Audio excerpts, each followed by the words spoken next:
पिछले कुछ दिनों से कर्नाटक में शैक्षणिक संस्थानों में हिजाब का मामला सुर्खियों में है। राज्य भर में जगह जगह स्टूडेंट दो समूहों में बंट गए हैं, एक हिजाब के समर्थन में तो दूसरा उसके विरोध में।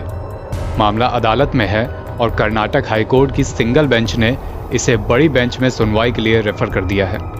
लेकिन ये पहली बार नहीं है जब धार्मिक पहचान, प्रतीकों या धार्मिक स्वतंत्रता से जुड़े मामले हाईकोर्ट या सुप्रीम कोर्ट तक गए हैं। 1950 से लेकर यानी संविधान बनने के बाद से लेकर अब तक इसी तरह के कई मामलों में उच्च न्यायपालिका फैसले सुना चुकी है। 1950 के बाद से सुप्रीम कोर्ट और अलग अलग हाई कोर्ट ने नागरिकों को मिले धार्मिक स्वतंत्रता के अधिकार से जुड़े संविधान के अनुच्छेद 25 में रखी शर्त सब्जेक्ट टू पब्लिक ऑर्डर यानी पब्लिक ऑर्डर के अधीन शर्त पर जोर दिया है।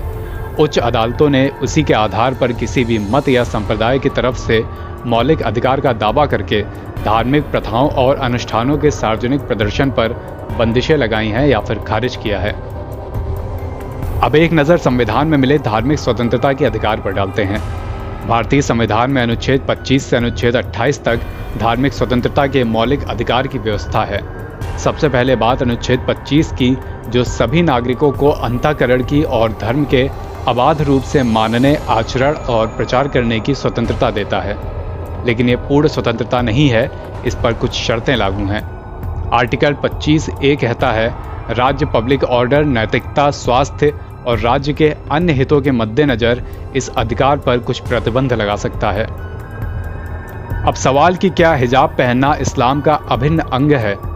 2006 में मद्रास हाईकोर्ट के तत्कालीन चीफ जस्टिस AP शाह की अगुवाई वाली बेंच के सामने भी ये मुद्दा आया था। दरअसल चुनाव आयोग की तरफ से फोटो वोटर ID को अनिवार्य किए जाने के खिलाफ हाईकोर्ट में याचिका डाली गई थी। एक मुस्लिम व्यक्ति ने ये याचिका डाली थी। उन्होंने दावा किया था कि फोटो वोटर ID उनकी धार्मिक भावनाओं को चोट पहुंचाता है। इसके पीछे दलील दी गई कि वोटर ID पर महिलाओं की बिना हिजाब या पर्दे वाली तस्वीर होगी और तस्वीर को अजनबी भी देख सकेंगे और कुरान में इस बात की मनाही है।